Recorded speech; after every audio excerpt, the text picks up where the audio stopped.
I had a really great question on the all-wheel drive video about transmission compatibility. What is the differences?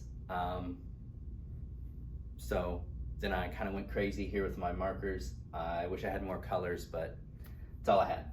So what we have here, hopefully you can see it, is each transmission type that I've discussed drawn out. And in this section right here, what we're looking at is the output shaft of the transmission. So if I had these transmissions with the extension housing, or in the front wheel drive case, it's just a cap.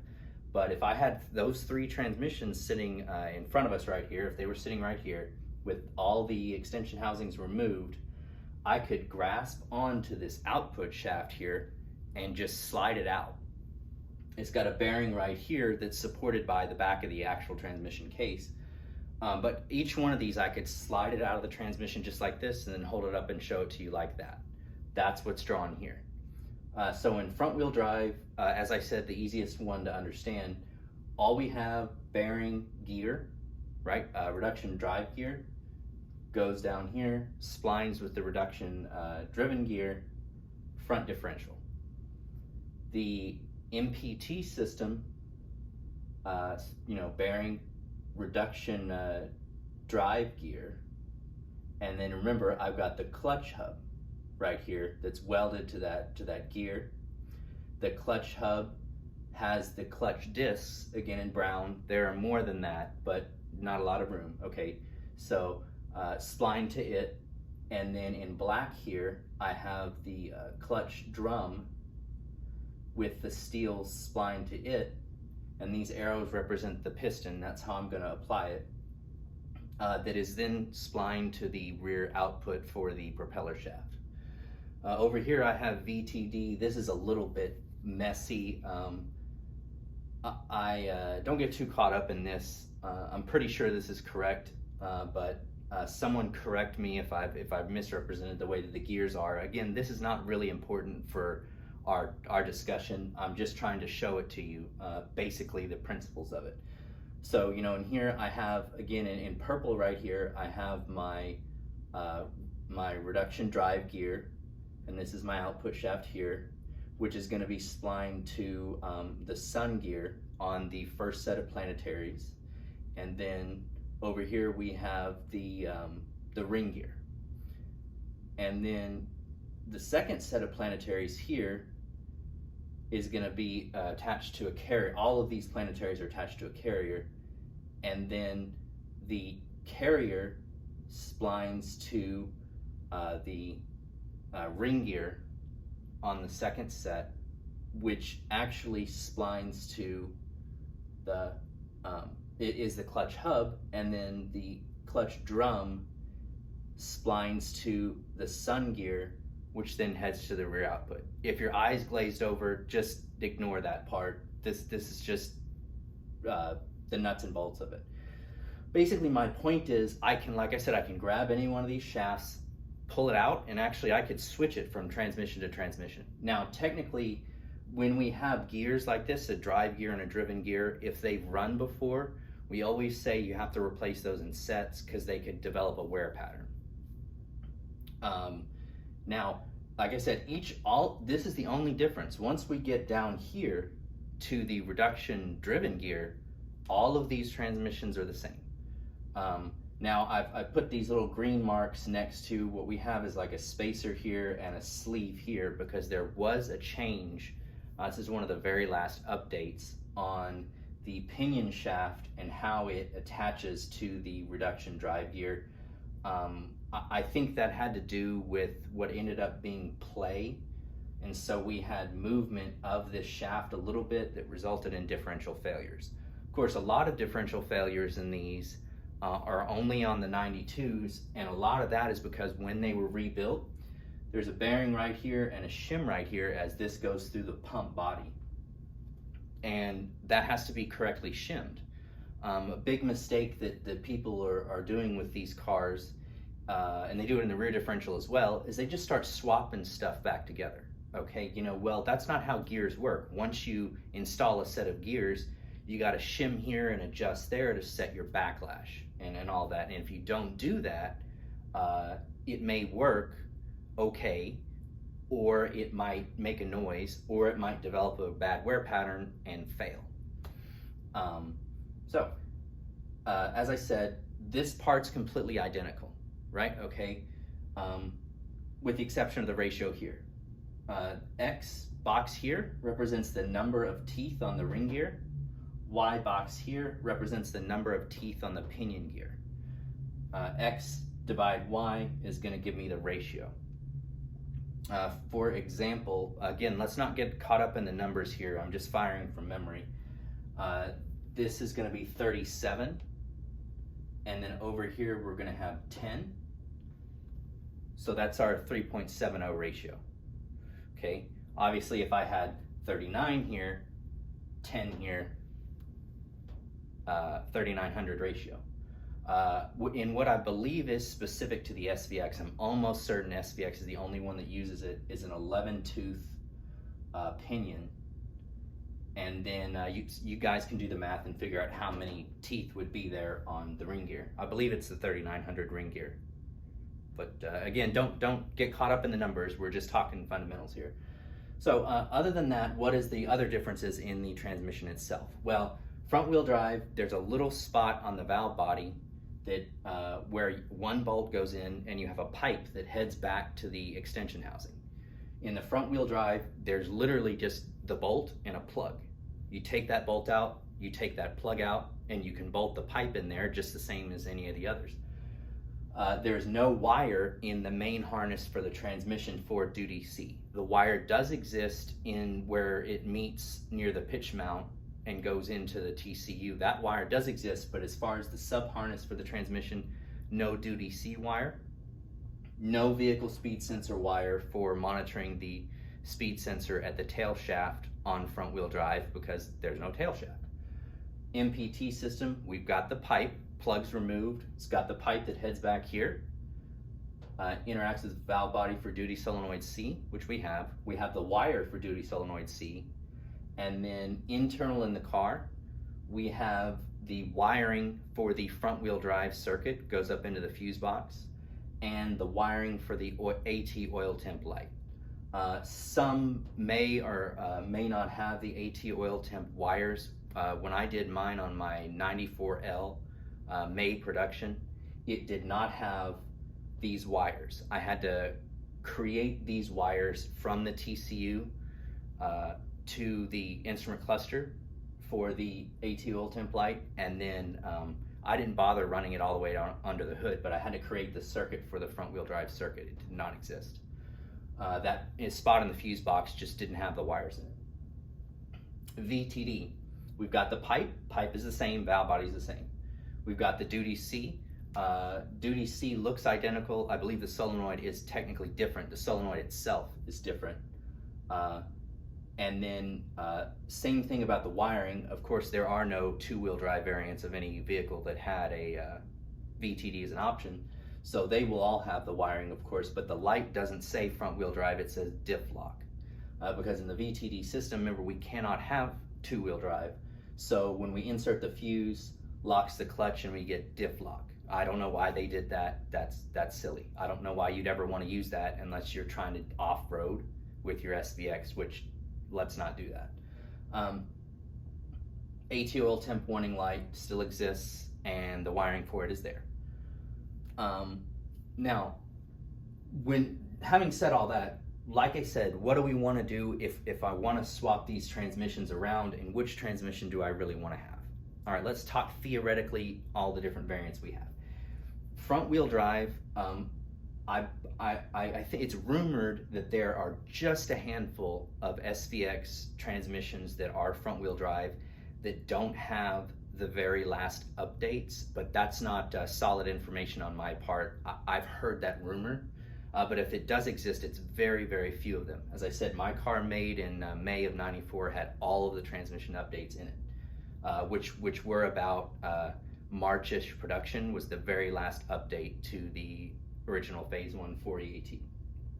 So having said that, if you've got a front wheel drive transmission, remember what I said.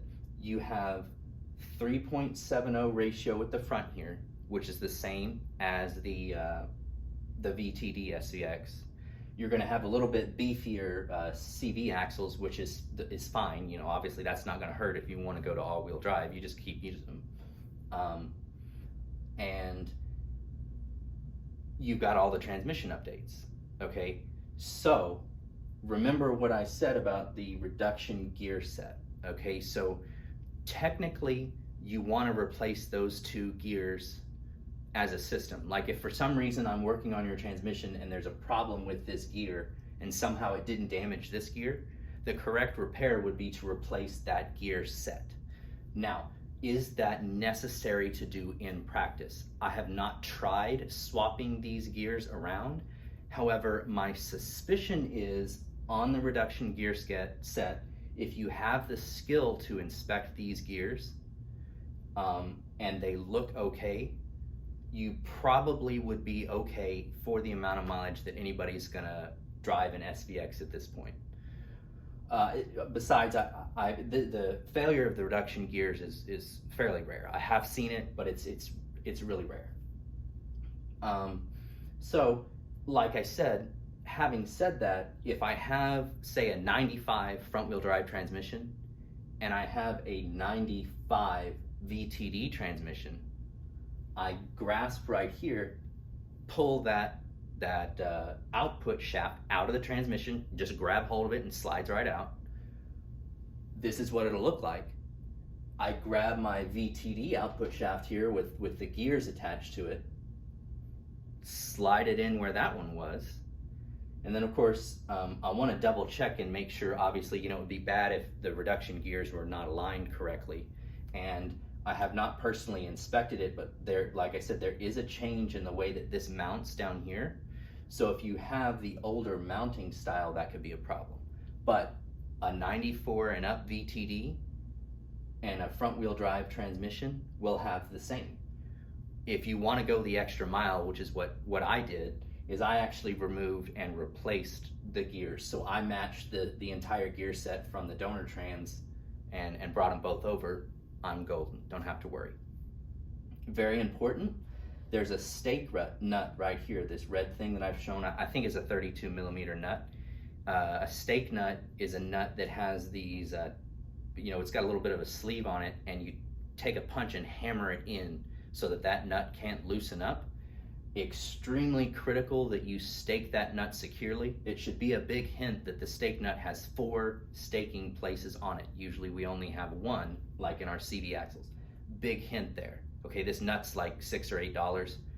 Every time you mess with this nut, replace that nut. If you don't replace that nut, don't cry to me when your differential goes bad.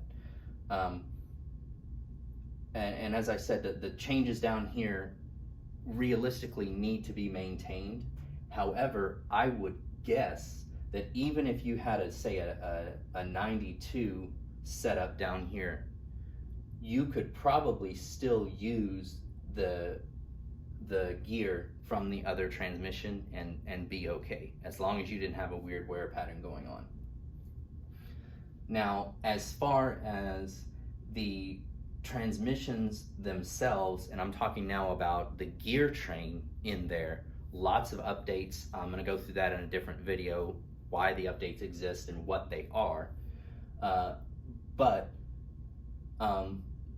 I want to talk only about, like I said, about Marchish 94 transmission and forward.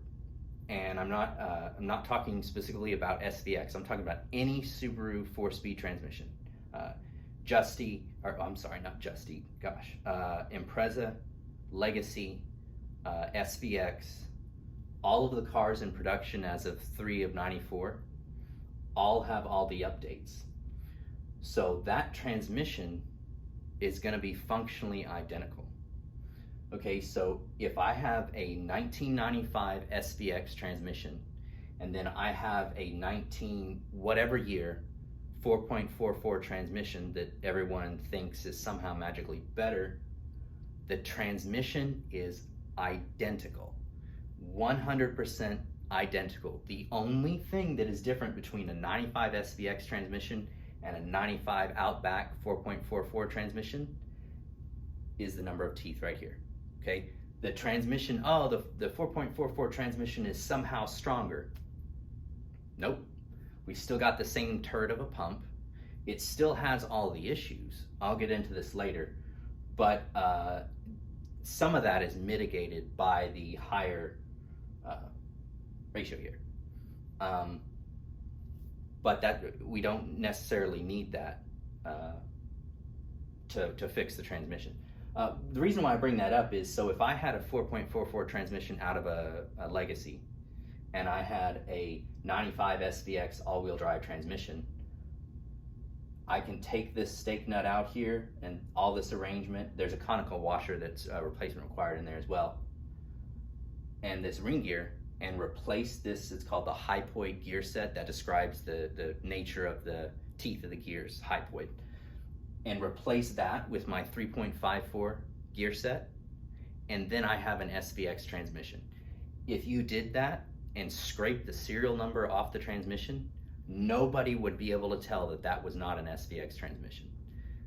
Opposite is true. If I took a 4.44 gear set, hypoid gear set, and slid that into a 95 SVX all-wheel drive transmission and scraped the serial number off, nobody would ever be able to tell that it was not a SVX transmission. I'm sorry, yeah. So the transmissions are identical. In this way, we can swap this stuff around however we want to swap it around, keeping in mind that obviously the manufacturer, Subaru, didn't intend us to just swap this stuff around, but it makes it easier. You know, there's no need to design a whole different transmission, well, until 98. And I'll go through the changes that they made on for the phase 2 transmission. But so we're good here. Obviously, as I said in the other video, we're still going to use the predictive modeling for our clutch here that we used here. The logic is different. Okay, so will MPT TCU run a VTD clutch and vice versa? I don't know. I haven't tried. I would tend to think definitely not for MPT. The MPT may run the VTD okay, but I would also think you would have binding or low apply or both because the programming's wrong. There are guys that have hacked those and can make you whatever combination you wish. Definitely recommend doing that. It is important to make sure that you have your correct solenoid application. The newer transmissions on VTD, they change from a normally open to a normally closed, or the other way around. I can't ever remember that. I believe it's one has a yellow wire and the other has a red wire. And then the solenoid for this one is blue or green, but that's how you can tell because otherwise they look the same. VTD solenoid is obviously, you can't order that in the United States if they still make it, period. However, you can get that solenoid from TransStar and some aftermarket companies as of 2014 when I looked into it. Okay, so we're good here. We know what the differences are. What is the transmission I want to have? You have a front-wheel drive transmission. You should sit on that. Front-wheel drive transmission can really do anything. Could I make an MPT or a VTD transmission into a front-wheel drive? Yep. Slide that front-wheel drive output shaft in, replace your extension housing with the little cap for the two-wheel drive versions. You got two-wheel drive. Put your plug in the valve body, and you can just not use the wires in there. You know, just put them somewhere where they won't get caught up in the gear train. The TCU difference, touched on that a little bit. Front-wheel drive TCU will not run duty C, and it will not run the AT oil temp light, and it will not run vehicle speed sensor 1. So it will not operate on this. All-wheel drive TCU will operate the front-wheel drive car. However, it will complain that it doesn't have a duty C and it doesn't have a vehicle speed sensor 1. VTD, will it run that one? I wouldn't try. It might. If you're curious, try it. Don't cry to me though if you burn up the transfer clutch in one of these or it doesn't work correctly. All right, that is the differences on the transmissions. Again, remember the 4.44 transmission that everyone thinks is some sort of hero. It's the same transmission. It just has all the updates and it has a different number of teeth on the hypoid gear set.